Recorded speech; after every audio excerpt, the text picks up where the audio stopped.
Carlos Nejar, venha para cá.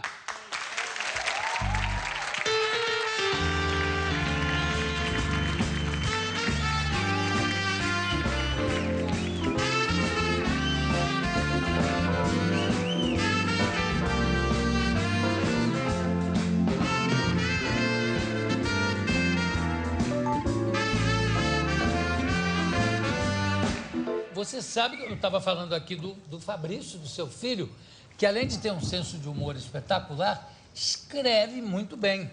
É verdade. Você acha que você, como pai, fica mais complicado analisar o que ele escreve ou fica mais fácil? Como é que você é mais severo no seu julgamento?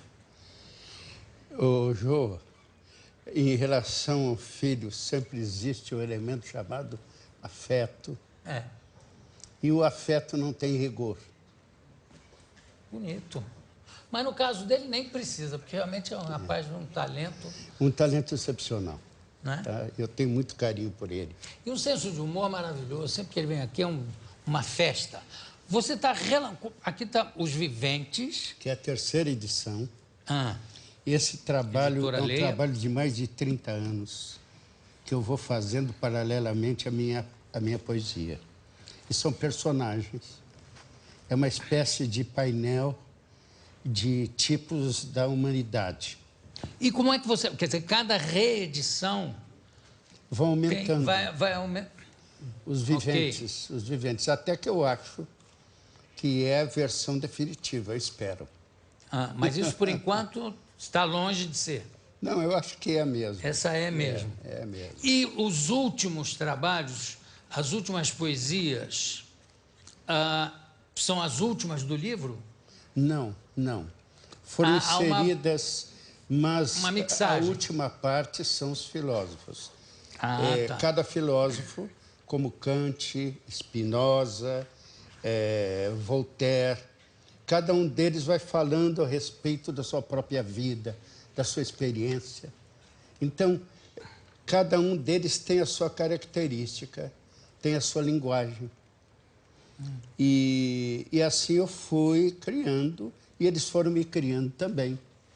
São quase uma espécie de heterônimos, vamos dizer assim? É uma espécie de heterônimos. Quando é que você sentiu o apelo da poesia? Desde menino. É? Desde menino, quando de repente eu percebi, eu começava a escrever poema. E aí, ainda na época, sonetos, aqueles sonetos que a gente faz Aqueles quando sonetos, colegial, etc. O primeiro poema meu, Jô, foi um soneto. Então, a poesia vem vindo e se impõe, e é como se alguma coisa viesse do ar, e eu escrevo sempre à mão. Certo. E, por exemplo, na época de namoro com a sua mulher, você chegou a escrever poesia para ela? E muitos poemas. Elza está aqui. Cadê? Onde? Que eu chamo Elza dos Pássaros. Tudo bom? Tudo bem, você? Quer dizer que o namoro começa com poesia? Começou. Não há quem resista, né? A uma boa poesia. Embora ela tenha me conhecido como poeta, depois, primeiro ela me conheceu como pessoa, depois que ela descobriu que era poeta. Olha, então a coisa é mais séria ainda. Ficou mais séria ainda, porque se me descobrisse apenas pelo mágico, tudo bem, que a poesia é mágica. Mas me descobriu primeiro pelo lado humano. Quer dizer, não há o perigo da decepção, né? Porque às vezes a pessoa conhece a poesia e depois, quando conhece o poeta... Se decepciona. Aqui, História da Literatura Brasileira, da Carta de Caminha aos Contemporâneos. Aqui já está pronto esse livro, você não vai começar a botar mais...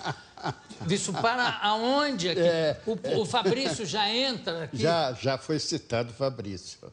Quer dizer, Fabrício foi citado. Vai até que ano aqui? Vai até 1975, mais ou menos. E veja que chegou a 1.200 páginas. Pois é. Agora, é uma história da literatura, Jô, diferente. Não segue aquele método didático, segue uma visão, digamos assim, lúcida e emotiva da literatura. Então, é lógico, dizia o Pascal, que nada de grande se faz sem paixão.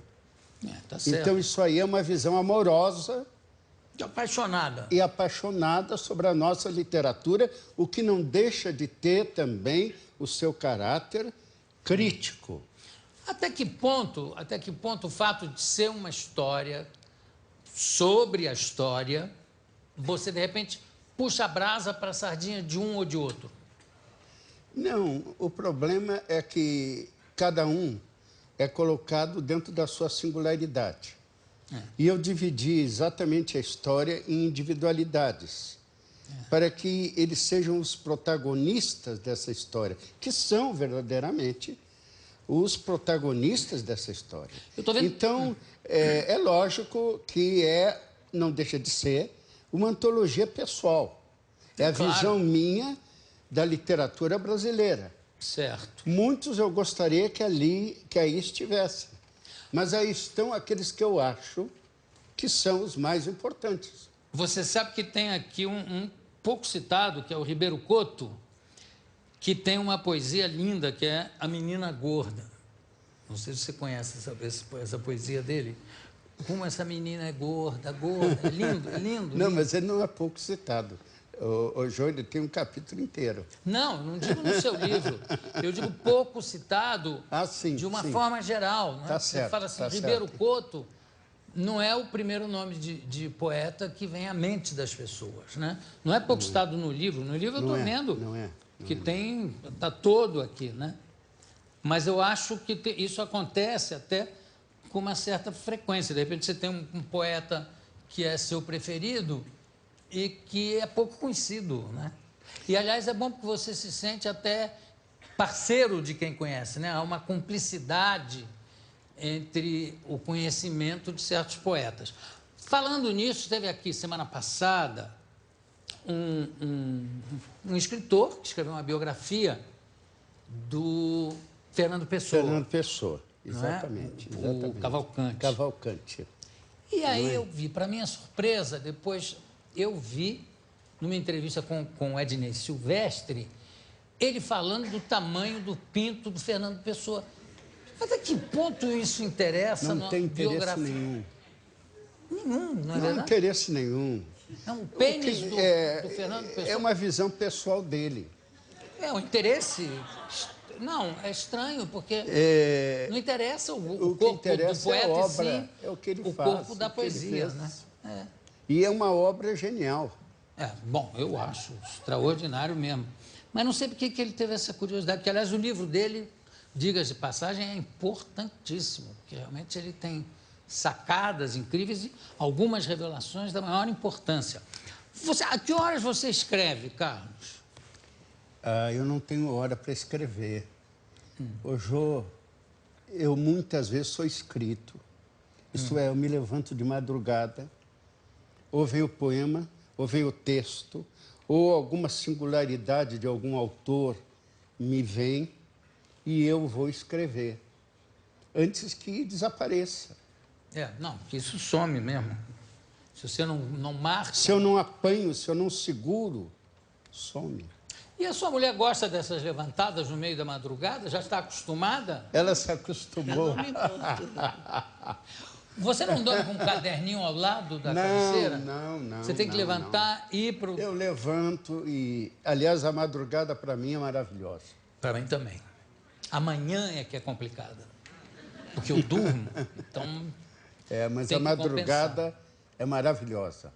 Porque aquela coisa silenciosa... E muitas vezes até um poema pode me nascer no meio do sono e eu simplesmente escrevo o poema. E é lógico que tem um rigor crítico. Tudo aquilo que se aprende, tudo aquilo que se percebe, tudo aquilo que se conhece, forma um laboratório que tem a exigência, que cria exigência. Já aconteceu de você sonhar um poema, achar que é genial, e quando você acorda, você diz, meu Deus, que bobagem, isso não faz o menor sentido. Já te aconteceu isso? Não? Já. Isso dá uma aflição, que na hora que você sonha, você pensa que é uma ideia, uma coisa sensacional. Você acorda e diz assim, eu estou louco, isso é uma bobagem, né? Agora, a lucidez é fundamental para a poesia. Como é que se explica, por exemplo, Baudelaire, os poetas que se drogavam, o próprio Fernando Pessoa, que bebia loucamente?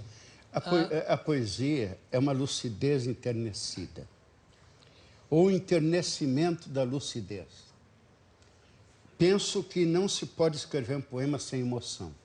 Não, claro. Agora, é uma emoção que vem mais do invisível para o visível. É algo que está lá dentro da imaginação e salta para o papel. E nós pegamos. Há poemas, por exemplo, há sonetos perfeitos que já me vieram durante o sono. Então, esta experiência é maravilhosa. Sim, claro. Quase que uma coisa psicografada do próprio espírito, do seu próprio espírito, né? Que de repente... Embora eu não creia, eu te confesso que eu creio é que a imaginação no inconsciente começa a criar. E nós simplesmente depois escrevemos. Eu não estou me referindo à psicografia no sentido de ser algo vindo de fora. Não, estou dizendo no próprio sonho, de repente sai uma coisa perfeita, né? E a Academia Brasileira de Letras? Você pertence à Academia há quanto tempo já, Carlos? Eu estou na Academia Brasileira de Letras e na Academia Brasileira de Filosofia. São os dois planos. Eu, na Academia Brasileira, já estou... Parece mentira, eu estou há 20 anos já. Eu já sou o 8º mais antigo. Veja como o tempo vai passando. E a gente nem nota. Né? Ainda bem que a gente continua os mesmos. Os outros vão envelhecendo. É verdade. Olha, eu conversei... diga. Nós temos uma nova juventude. Aliás, eu sempre digo, eu estou voltando à infância. Nos encontraremos lá, certamente. Com muita alegria. No mesmo parque de diversão, né? Aliás, tem uma poesia de Dylan Thomas, se eu não me engano, que tem uma frase linda que diz assim: a bola que eu chutei no parque da minha infância ainda não voltou ao chão. E, aliás, tem uma tradução belíssima de um colega seu, que é o Ivan Junqueira, que é dificílimo você traduzir. É verdade, ele não é só um grande poeta, é um grande tradutor. Essa tradução dele é realmente impecável. Eu conversei com Carlos Nejar, que está relançando Os Viventes, e tem aqui a história da literatura brasileira, os dois pela editora Leia. Carlos, muito obrigado pela sua presença. Eu também agradeço. Imagina, daqui a pouco a gente volta.